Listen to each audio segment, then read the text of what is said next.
Omutendesi Dick Katende afudde enkyay aleero mu maka ge Naggulu oluvanyuma lw'okusirituka n'agwa mu kinaabiro enkyay aleero. Ab'omu maka ge bakoze kyonna ekisoboka n'amuddusa mu kalwaliro naye era bagenze okumutuusa nga amaze okussa omukago gw'enkomerero. Okusookera ddala amawulire ga nnaku nnyo gatukubye enkyukwe naddala ffe abali mu nsike y'ebikonde olw'okufiirwa kooki waffe aludde ebbanga ng'akokinga national team yakasinga okulwa ku national team emyaka 26 ng'akokinga team national team. Okutufaako mu mbeera eyabadde ey'ekisaazisaazi kubanga yaseeredde n'agwa n'akuba omutwe wansi abagenzi omuyoolayoola awo nga asize omukka ogw'enkomerero. Bwe twogera kati maiti ekyali Murago tugezaako gitwitinga n'okulaba nga bakola postmortem. Tugezaako kwekwanyakwanya ne banywanyi baffe aba National Council Sports n'ebitongole by'emizannyo emirala okulaba nga maiti tugijjayo esule mu maka ge e Naggulu gye tukedde ku makya. Oluvanyuma enkya ssaawa 4 tujja kubeera n'emmisa mu St. Jude Naggulu bwe tunaava twolekere parabike ekitugumu gye tunaamuwumuza mu nnyumba ye ey'emirembe. Sobola kwerabira Katende kubanga nze kamookera n'enzannya mupiira nga nzija kukola SS naye Katende nangamba nti nedda boxing ogisobola jangu ozanye ebikonde ndaba fikyeri mu boxing era bikyali. Omulambo gutwaliddwa mu ddwaliriro ekkulu e Murago okugwekebejja basobole n'okuzuulira ddala kiki ekiviriddeko okufa kwe. Omugenzi Dick Katende yazaalibwa mu mwaka gwa 1957 ku kyalo Parabeke mu disitulikiti y'Ekitugumu. Ono teyasoma kugenda wala nga tayinza kuleka okuzannya bikonde.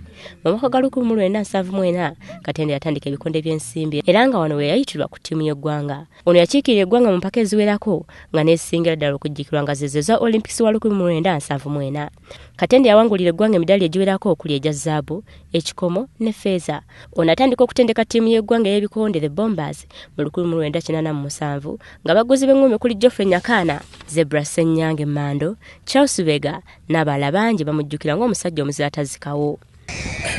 Entandikwa yali nti nali munene nangamba gwe omusajja omunene abasajja abatono bazanya ebikonde gwe lwaki omusajja omunene naawe tozanya. Kale n'abeera nga yanteeka mu mbeera ezizanya ebikonde n'anteekamu omutima omugumu nti bw'oba ozanya ebikonde olina okuba omugumu ate okubako ky'otuukako olina okukola ennyo. Labika nti otuuka okubaako ky'otuukako. Katende yali musajja maggonjo wa musajja ng'ayagala nnyo kyakola ate nga bwe yakuyigirizanga ayagala nnyo okole kikyagambye ate okusinga ku ekyo bw'owawangulanga yalinga musanyufu nnyo ng'akuzaamu kikyo bakitya aspiration ey'okugenda mu maaso ng'akuba n'obuvumu n'okutegeeza nga bw'onoobeera champion ow'ensi yonna mu mwaka ekitaaliwo naye nga ye yali musajja waggonjo banga bwe mbagambye era akkiriza mu kiki abakuyigiriza.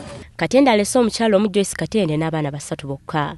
Ono wankubadde abadde akyawumuddemu emirimu gy'obutendesi wabula abadde tavangawo mu butongole kulangira nga bwanyusa emirimu gy'ettiimu y'eggwanga.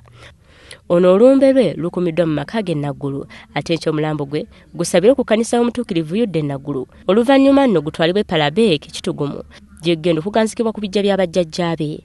Omwoyo gw'omugenzi omukama gw'ekiwummulo eky'emirembe. Olivia Nakate, WBS TV Amasunsule.